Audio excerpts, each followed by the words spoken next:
वीरशैव लिंगायत समाजाने संघटित झाल्याशिवाय प्रगती शक्य नाही. कपिलधार धर्मसभेत रामदास पाटील सुमठाणकर यांचे आवाहन.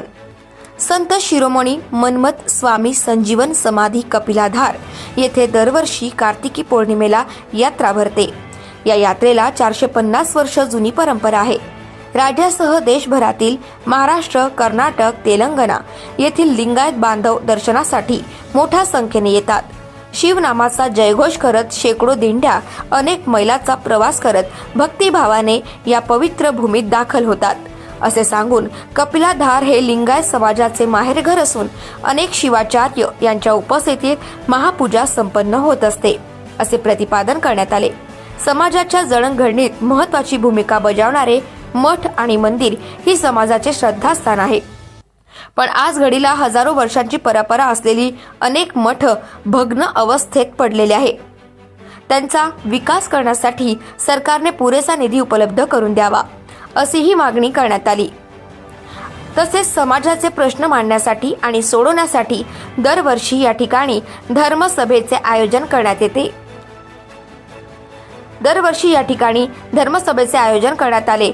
या प्रसंगी या पवित्र जागेवर धर्मसभा चालवण्याची परंपरा वसुंधरा रत्न डॉक्टर शिवलिंग शिवाचार्य महाराज यांची आहे. यांची जाणीव सर्वांनी ठेवली पाहिजे आणि हीच परंपरा व्यासपीठावर शिवाचार्यांनी समोर चालू ठेवली ही बाब कौतुकास्पद आहे, असे सांगून सामाजिक, धार्मिक आणि आध्यात्मिक यांचा संगम असणारी ही धर्मसभा समाजाला दिशा देणारी आहे, असेही रामदास पाटील म्हणाले. समाजाच्या इतिहासाबद्दल सांगताना पाटील म्हणाले, एकेकाळी प्रगत व्यापारी असणारा हा समाज आज कुठेतरी चाकरी करताना दिसत आहे. हे फार विदारक वास्तव म्हणावे लागेल, असे देखील खेद त्यांनी व्यक्त केले. बुद्धिजीवी, सुसंस्कृत आणि प्रगतशील समाजाचा प्रवास आता उलट दिशेने सुरू आहे, असं म्हटलं तर वावगं ठरणार नाही. पुढे प्रतिपादन करताना समाजातील काही विकृतीबद्दल बोलताना पाटील म्हणाले, पवित्र अशी धर्मसभा उधळून लावण्याचं काही अहंकारी धूर्त लोकांनी प्रयत्न केला. त्याचा समाचार घेताना पाटील यांनी त्यांना सुनावले. ते म्हणाले, त्या पापाची फळे तुम्हाला भविष्यात नक्कीच फेडावी लागतील. समाजाला धर्म संस्काराची शिकवण देणाऱ्यांना तुम्ही बदनाम करताय. स्वतःच्या अहंकारासाठी, मोठेपणासाठी धर्मसभेच्या माध्यमातून पूर्ण समाजाला वेठीस धरण्याचा प्रयत्न करीत आहात.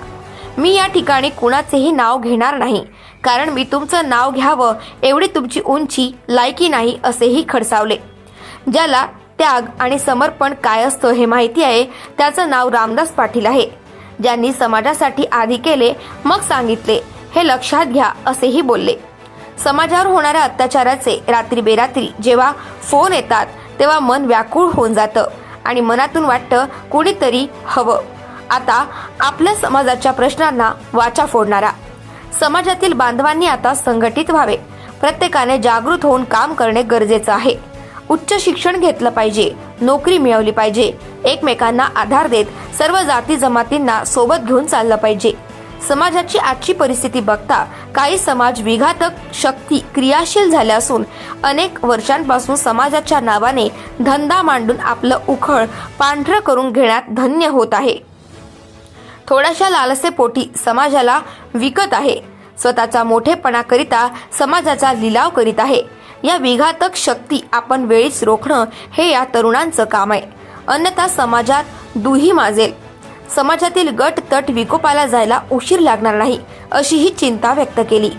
गुरु शिष्याची आपल्या समाजात फार पूर्वीपासून चालत आलेली परंपरा आहे.